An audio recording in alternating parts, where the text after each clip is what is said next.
Lampoon's Christmas Vacation. Much like Home Alone... I'm fine for you, baby. I'm fine for you, baby. Okay, your novelty is wearing off, Tree. You're hanging on by a thread. Much like Home Alone, Christmas Vacation knew how to combine the annoyances but also the charm of staying home for Christmas. What I really like about this movie is that it focuses on a lot of details. Sure, it has all the pratfalls and slapstick like many physical comedies, but it also has all the little moments that you don't think about but always recognize, like the grandparents asleep on the chairs, or someone just mindlessly watching a Christmas show, and especially the family conversations. All right, I will promise. You know, they took a pint of fluid out of my lower back. You see the small? I got hemorrhoids. You're not getting the garage what you did to my automobile. The film got all the bits that most people find annoying, but also surprisingly endearing at Christmas time. That, and I'm always shocked that even though Chevy Chase plays such a filthy, dirty a-hole, he still seems to be likable in his naivety. All he wants is the perfect vacation, which of course never happens. But by the end, he realizes all the memories that's left behind, and how he'll enjoy them forever.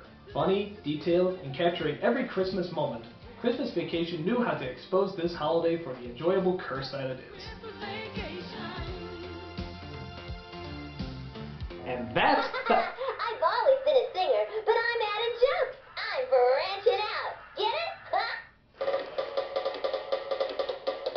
Alright, Tree, you talk one more time, I'm gonna put a bullet in your head and call it macaroni. Hope you get some truth. Number 5. It's a Wonderful Life. I'll be honest, when I saw this movie, I was saying to myself, come on, Christmas classic, nourish the spirit within me, see what you got. Oh, yeah, you got a special effect that looks like someone spilled coffee on it? This movie's gonna blow. But, as I let the film play on, I too succumbed to the movie's goodwill and innocent characters. And by the time I was halfway through, I was totally hooked. The story about how one man's life can affect so many people truly is inspiring as well as heartwarming. Though I did always find it a little sexist when Jimmy Stewart finds out what happens to his wife if he wasn't born. Tell me where my wife is. I'm not supposed to tell. Please, Clarence, tell me where she is. You're not going to like it, George. Where is she? She's an old maid. She never married. You mean she never got married? That's like the only important thing to a woman, isn't it? Where is she? Where is she? She's just about to close up the library. And she's learning at the library? What kind of horrible world is this? For its faults, the movie really knows how to give us what it promises, making us realize what a good and wonderful life we truly do have, especially around Christmas time. Jimmy Stewart, as usual, is chillingly good. And director Frank Capra really knows how to pour the cheerful schmaltz on so thick that it's impossible not to enjoy it. It's a Wonderful Life still proves to be a wonderful movie. That's right. Attaboy, Clarence.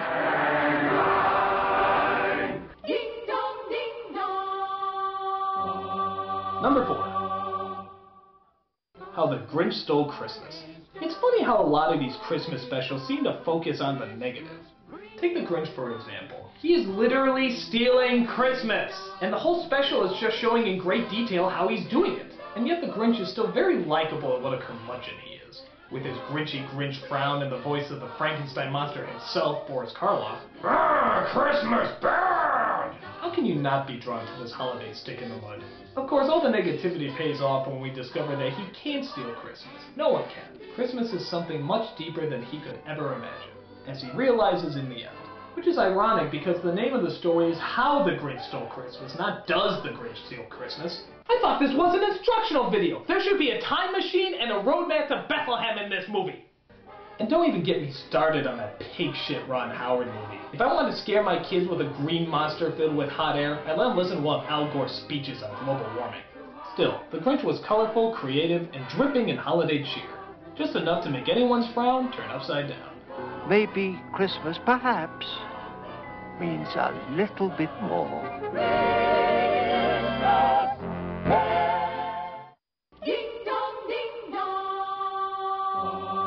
Number 3. A Charlie Brown Christmas. I can't exactly say why this special works, it just kind of does. I think a lot of it has to deal with the fact that there's absolutely no budget for this. The animation is simple, the actors are kind of wooden, and the story is very basic. But I think that's why it's so good.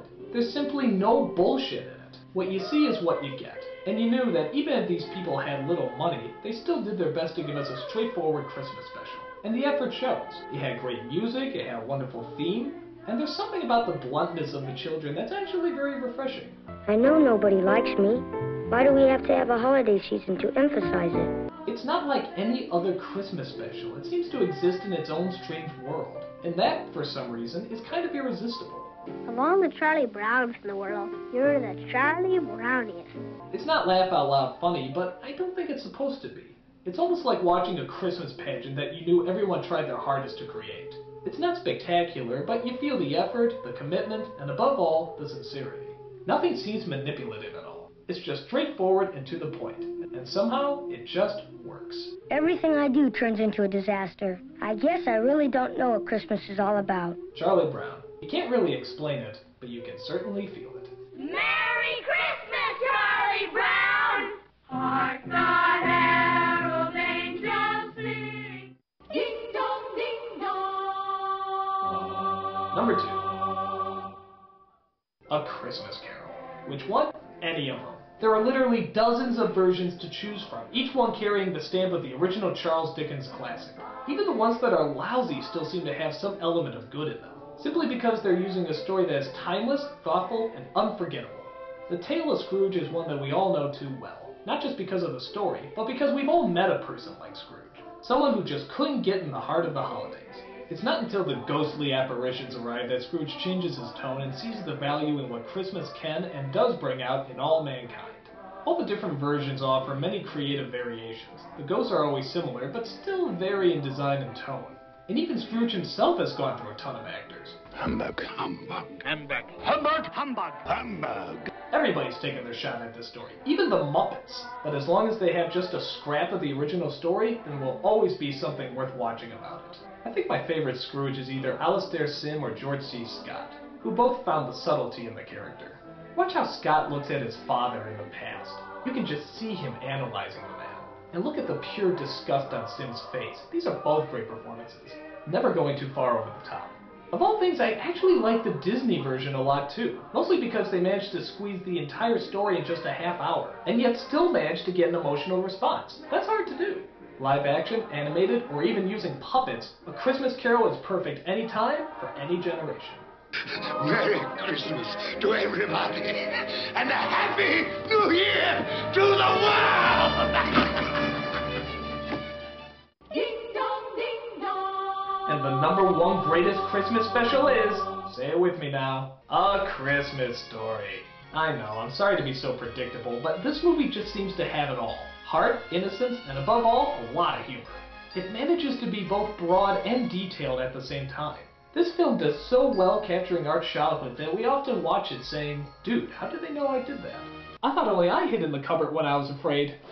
Hug me, kindred spirit! This film got everything about being a self-centered yet also innocent child. The excitement, the emotions, the build-up, even the daydreaming. I think most kids fantasize something like this when they were punished by their parents. What did we do? Soap poisoning. I think we all embedded into our brains never to try this. Duck, duck, duck, duck. Even though it took place in the 1950s, everyone seemed to have this childhood and everyone seems to remember it the same. Now many people might think this film doesn't accurately represent Christmas. It just represents childhood and how materialistic we used to be. But here's the thing, Christmas is also about memories. And the story isn't told from the point of view of the kid, it's told from the memory of the kid as an adult, which is a huge difference. Christmas is about remembering the good times, comparing how we were then to how we are now, and how we hope to be in the future. That's the reason for the 3 ghosts in the Christmas Carol. This movie works the same. It captures everything we remember about Christmas to a T, and allows us to compare it to who we are now and who we will be in the future. On top of that, for me, there's one scene that just sums up Christmas altogether. Oh, honey, come over here. Look at this. Oh, is that beautiful? Oh. And that just about does it. For me, that's Christmas. Sitting by the tree, just watching the snow with your loved one. Most people miss it, but for me, that's my favorite scene.